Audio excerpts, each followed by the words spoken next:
Hello students, मैं बलवान सिंह और आज आप मेरे साथ पढ़ेंगे सामाजिक एवं राजनीतिक जीवन एक नागरिक शास्त्र का पहला पाठ विविधता की समझ। चलिए शुरू करते हैं। अपनी कक्षा के में चारों तरफ नज़र दौड़ाइए। क्या कोई ऐसी साथी है जो बिल्कुल आपकी तरह दिखती हो? इस पाठ में आप ये पढ़ेंगे कि लोग एक दूसरे से कई मामलों में अलग होते हैं। वे न केवल अलग दिखाई देते हैं बल्कि वे अलग अलग क्षेत्रों से भी आते हैं, यानी अलग अलग जगह से भी आते हैं।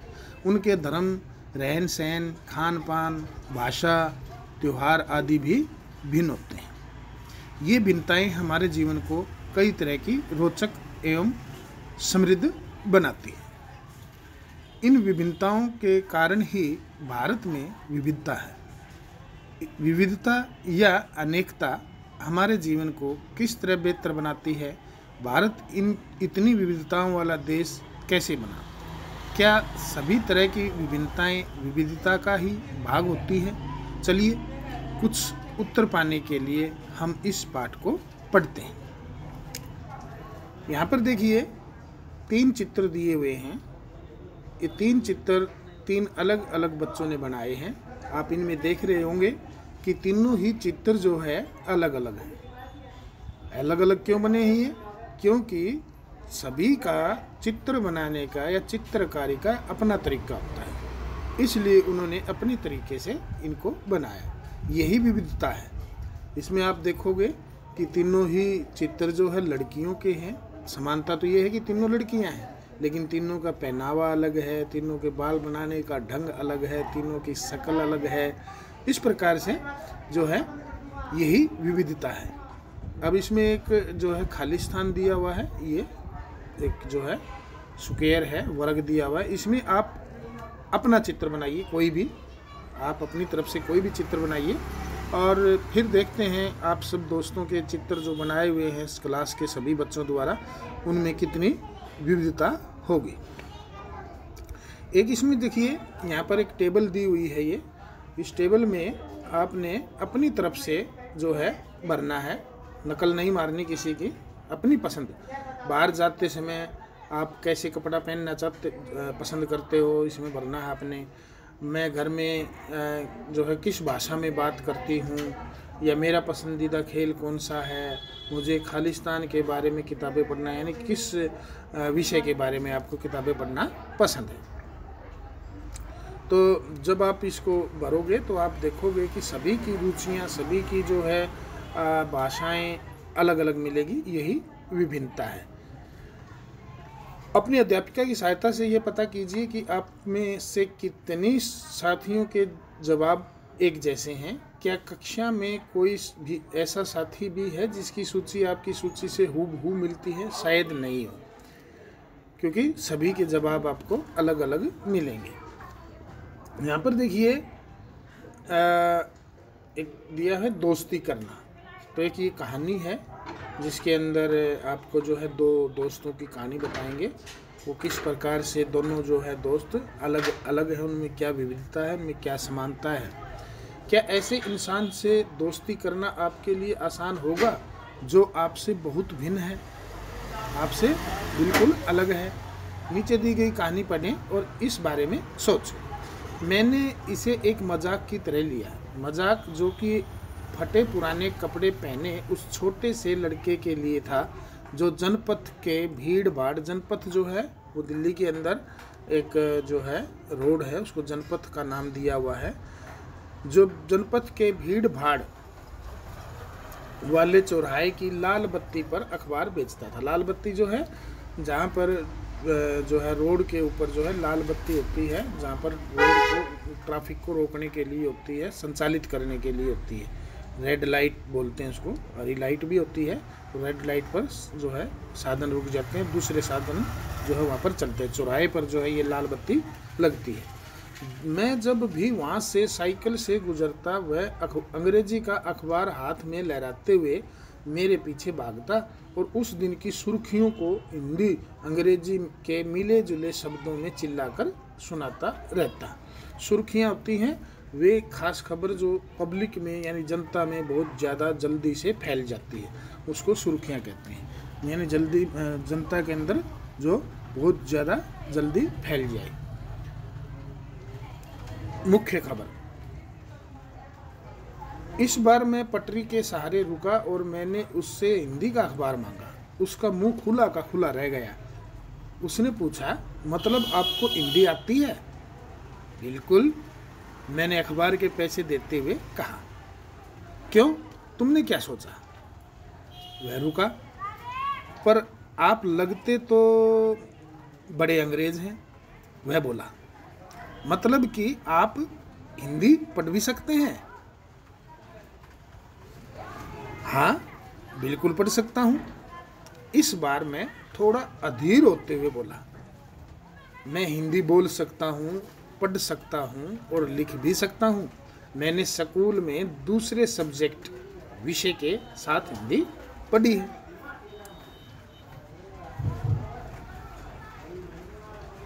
सब्जेक्ट? उसने पूछा। अब जो कभी स्कूल नहीं गया उसको मैं क्या समझाता कि सब्जेक्ट क्या होता है। वह कुछ होता है। मैंने शुरू किया ही था कि बत्ती हरी हो गई और मेरे पीछे गाड़ियों के हॉर्न का शोर 100 गुना बढ़ गया। मैंने भी अपने आप को ट्रैफिक के साथ साथ आगे बढ़ने दी। यानी हरी बत्ती होने के बाद जो है ट्रैफिक चलने पड़ा और उसके साथ साथ वो भी आगे बढ़ गया। अगले दिन वह फिर से वहाँ पर था। वह मुस्कुरा रहा था और मेरी तरफ हिंदी का अखबार बढ़ाते हुए उसने कहा, पहले कौन सा अखबार बढ़ाता था वो? इंग्लिश का, क्योंकि वो सोचता था इसको अंग्रेजी आती होगी, हिंदी नहीं आती होगी। हिंदी का अखबार बढ़ाते हुए उसने कहा, भैया आपका अखबार, अब बताइए ये सब्जेक्ट क्या चीज़ है? अंग्रेजी का यह शब्द उसकी ज़बान पर अजीब सा लग रहा था।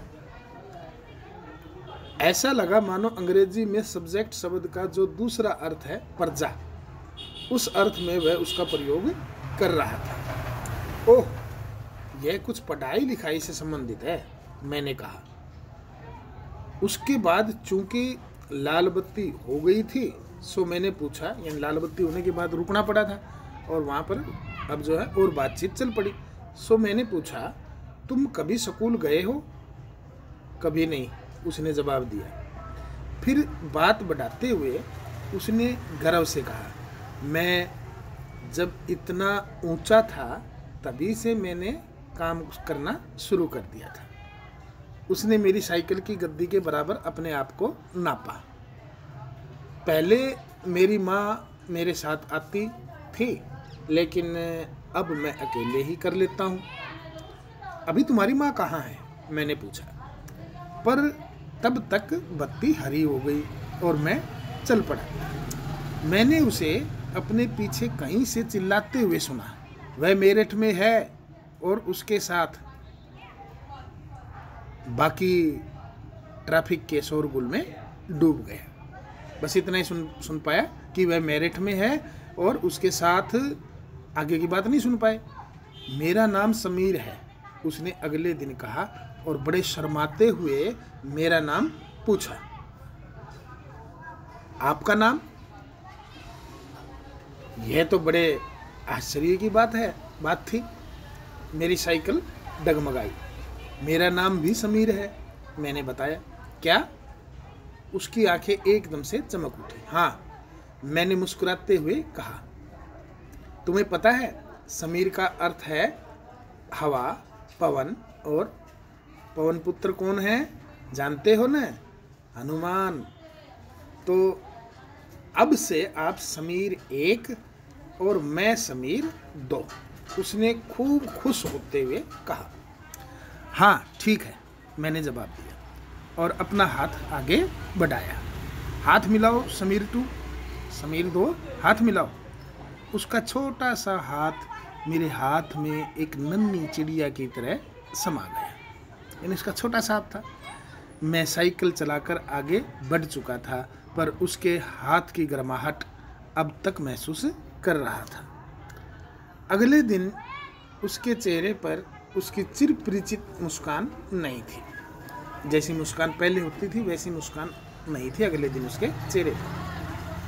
मेरठ में बड़ी गड़बड़ हो गई है, उसने कहा। वहाँ दंगों में बहुत लोग मारे गए हैं। मैंने मुख्य अखबार की सुर्खियों की तरफ देखा।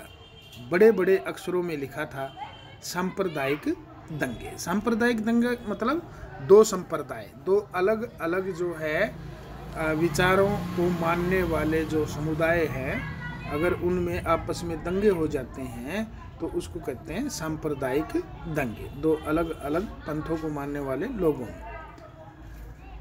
लेकिन समीर, मैंने शुरू किया ही था, मैं मुस्लिम समीर हूँ, वह बोल पड़ा, और मेरे सभी लोग मेरठ में हैं। उसकी आंखें भर आई जब मैंने उसके कंधे पर हाथ रखा। उसने नज़र ऊपर नहीं उठाई। समीर 1 और समीर 2 में कोई 3 अंतर लिखिए। क्या ये अंतर उन्हें दोस्त बनाने से रोक पाए? अगले दिन वह चौराहे पर नहीं था, न उसके अगले दिन वह दिखा, और न आगे फिर कभी। अंग्रेजी या हिंदी का कोई अखबार मुझे नहीं बता सकता कि मेरा समीर 2 आखिर कहाँ गया। ये कहानी है पोयली सेन गुप्ता की द लाइट्स चेंज्ड पर आधारित। जहाँ समीर 1 को अंग्रेजी ज़्यादा अच्छी आती है, वहीं समीर 2 हिंदी बोलता है। हालांकि दोनों की भाषाएं अलग हैं, फिर भी दोनों एक दूसरे से बात कर पाए। उन्होंने इसके लिए प्रयास किया क्योंकि उनके लिए बात करना महत्वपूर्ण था। समीर 1 और समीर 2 की धार्मिक एवं सांस्कृतिक पृष्ठभूमियाँ भी अलग अलग थी। पृष्ठभूमियाँ यानी जहाँ से वे आते हैं, जिस फैमिली से, तो उनके धर्म भी अलग थे और उनकी संस्कृति भी अलग थी। जहाँ समीर 1 हिंदू है, वहीं समीर 2 मुसलमान है। दोनों में दोस्ती हुई क्योंकि दोनों दोस्ती करना चाहते थे। खान पान, पहनावा, धर्म, भाषा आदि की ये जो भिन्नताएं थी, विविधता थी, ये उनके अंदर थी। जो जितनी भी भिन्नताएं थी, जो खान पान की, पहनावा, धर्म, भाषा आदि, ये भिन्नताएं ही विविधता कहलाती है। यही विविधता के पहलू होते। अपनी विविध धार्मिक यानी विविध अलग अलग धार्मिक और सांस्कृतिक पृष्ठभूमियों के अलावा, पृष्ठभूमि बैकग्राउंड के अलावा, समीर 1 और समीर 2 कई अन्य मामलों में भी एक दूसरे से अलग थे। उन त्योहारों की सूची बनाइए जो हो सकता है कि समीर 1 और समीर 2 मनाते हों। समीर 1 कौन से त्यौहार मनाता है? समीर 1 हिंदू है, समीर 2 मुस्लिम है।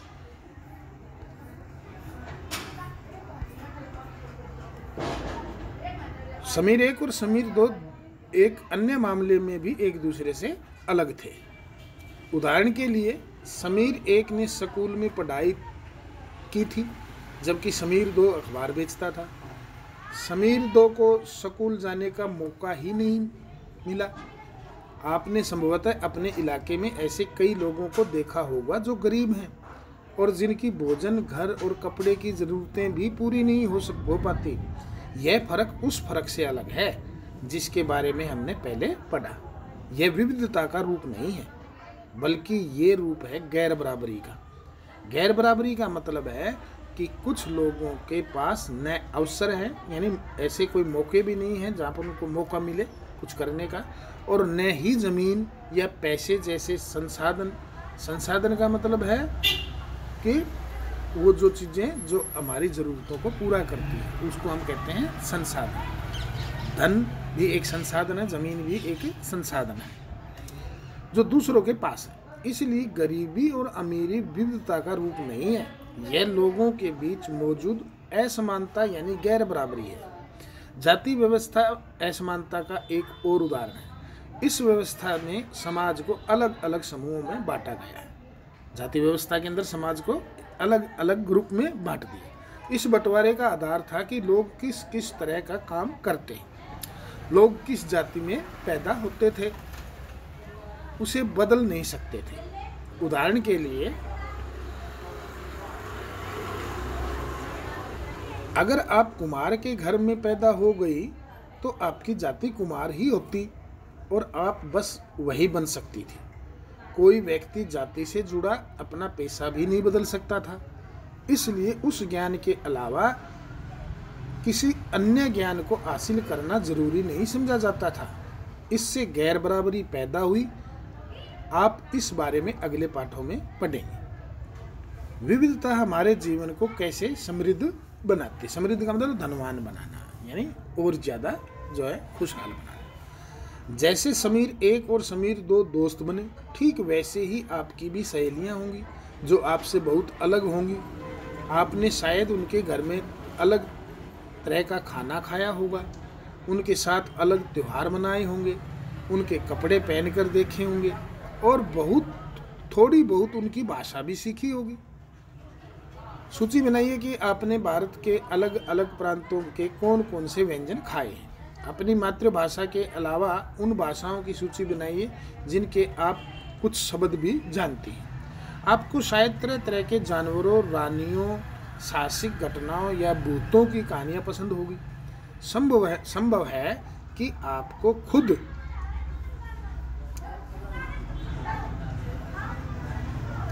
कहानी बनाना पसंद होगा। ये ऊपर देखिए, ये कहानियों के चित्र दिए हुए हैं जिनमें कहानियाँ होती हैं, रोचक कहानियाँ। जो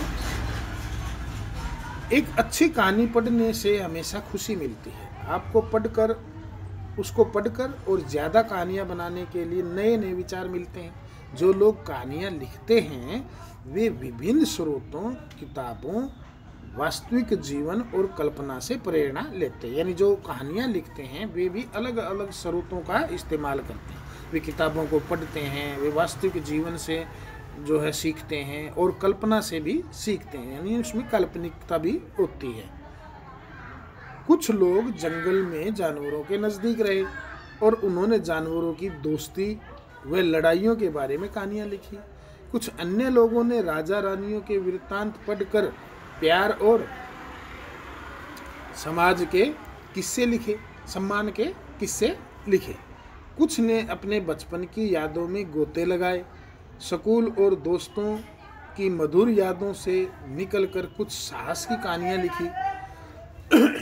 कल्पना कीजिए कि जिनकी कहानियाँ आपने सुनी या पढ़ी हैं उन सभी कहानीकारों या कहानी सुनाने वालों को ऐसी जगह रहना पड़े जहाँ केवल 2 ही रंग के कपड़े पहनते हों, लाल या सफ़ेद, एक तरह का खाना खाते हों, शायद आलू, समान रूप से केवल 2 पशु पक्षी को पालते हों, उदाहरण के लिए हिरण और कौवा, और केवल सांप सीढ़ी के खेल से अपना मनोरंजन करते हैं। ऐसी जगह रहकर वे कैसी कहानियाँ लिख पाएंगे? यानी वैसी कहानियाँ लिख पाएंगे जो उन्होंने देखा, उनसे ही संबंधित लिखेंगे वे। भारत में विविधता। भारत विविधताओं का देश है। हम विभिन्न भाषाएं बोलते हैं, विभिन्न प्रकार का खाना खाते हैं, अलग अलग त्योहार मनाते हैं और भिन्न भिन्न धर्मों का पालन करते हैं। लेकिन गहराई से सोचे तो वास्तव में हम एक ही तरह की चीज़ें करते हैं, केवल हमारे करने के तरीके अलग हैं। ऊपर देखिए ये टेबल दी हुई है, आप इस टेबल को भरें किताब से। इसमें जो है जैसे दिया हुआ है प्रार्थना या इबादत करना, यानी भक्ति गीत गाना, और 2 खाने इसके अंदर खाली छोड़े हुए हैं। आप जो है इनको जो है यहाँ पर भरना है, जैसे पूजा करना, पूजा स्थल पर जाना, इसी प्रकार से शादी करना, शादी के गीत गाना आदि जो है आप इसको अपने विचारों में अनुसार भरना है। हम विविधता को कैसे समझें? करीब 200 साल वर्ष पहले जब रेल, हवाई जहाज, बस और कार हमारे जीवन का हिस्सा नहीं थे, तब भी लोग संसार के एक भाग से दूसरे भाग की यात्रा करते थे। वे पानी के जहाज में, घोड़ों या ऊंट पर बैठकर जाते या फिर पैदल चलकर। अक्सर ये यात्राएं खेती और बसने के लिए नई जमीन की तलाश में या फिर व्यापार के लिए की जाती थी। क्योंकि यात्रा में बहुत समय लगता था, इसलिए लोग नई जगह पर अक्सर काफ़ी लंबे समय तक ठहर जाते थे। इसके अलावा सूखे और अकाल के कारण भी कई बार लोग अपना घर बार छोड़ देते थे। उन्हें जब पेट भर खाना तक नहीं मिलता था तो वे नई जगह जाकर बस जाते थे। कुछ लोग काम की तलाश में और कुछ युद्ध के कारण घर छोड़ देते थे। लोग जब नई जगह में बसना शुरू करते थे तो उनके रहन सहन में थोड़ा बदलाव आ जाता था। कुछ चीज़ें वे नई जगह की अपना लेते थे और कुछ चीज़ों में वे पुराने ढर्रे पर ही चलते रहते थे। ढर्रा मतलब पुराना जो चलता आ रहा है उसी को चलाते रहना। इस तरह उनकी भाषा, भोजन, संगीत, धर्म आदि में नए और पुराने का मिश्रण होता रहता था। उनकी संस्कृति और नई जगह की संस्कृति में आदान प्रदान होता और धीरे धीरे एक मिश्रित यानी मिली जुली संस्कृति उभरती। अगर अलग अलग क्षेत्रों का इतिहास देखें तो हमें पता चलेगा कि किस तरह विभिन्न सांस्कृतिक प्रभावों ने वहाँ के जीवन और संस्कृति को आकार देने में योगदान किया है। इस तरह से कई क्षेत्र अपने विशिष्ट इतिहास के कारण विविधता संपन्न हो जाते थे। ठीक इसी प्रकार लोग अलग अलग तरह की भौगोलिक स्थितियों से किस प्रकार सामंजस्य बिठाते थे। सामंजस्य का मतलब है तालमेल। उससे भी विविधता उत्पन्न होती है। उदाहरण के लिए समुद्र के पास रहने में और पहाड़ी इलाकों में रहने में बड़ा फर्क है। न केवल वहाँ के लोगों के कपड़ों और खान पान की आदतों में फर्क होगा, बल्कि जिस तरह का काम वे करेंगे वे भी अलग अलग होंगे। शहरों में अक्सर लोग यह भूल जाते हैं कि उनका जीवन उनके भौतिक वातावरण से किस तरह गहराई से जुड़ा हुआ है। ऐसा इसलिए कि शहरों में लोग विरले ही अपनी सब्जी या अनाज उगाते हैं। वे इन चीज़ों के लिए बाजार पर ही निर्भर रहते हैं, यानी बाजार पर ही डिपेंड रहते हैं, खुद तो उगाते नहीं। आइए भारत के दो भागों लद्दाख और केरल के उदाहरण के जरिए यह समझने की कोशिश करें कि किसी क्षेत्र की विविधता पर उसके इतिहास और भौगोलिक कारकों का क्या असर पड़ता है। एटलस में भारत का नक्शा देखिए और उसमें ढूंढिए कि ये दोनों, एटलस यानी मानचित्रावली, जिसमें मानचित्र हो उस किताब को एटलस कहते हैं, जो उसमें राजनीतिक, भूगोलिक और दूसरे जितने भी हैं फसलों के हैं सारे जो है मैप होते हैं उसको एटलस कहते हैं। लद्दाख तथा केरल कहाँ है?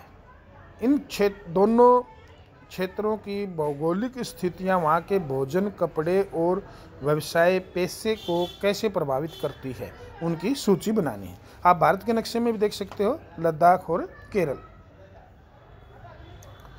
तो बच्चों आज हम इतना ही पढ़ेंगे, काफ़ी लंबा हो गया है। इसको आप अच्छी तरह से दोबारा बार बार सुनना, समझना और उसके बाद इसके जो है प्रश्न उत्तर आपको दिए जाएंगे, उनको आपने नोटबुक में लिखना है और याद करना है। Okay, thank you.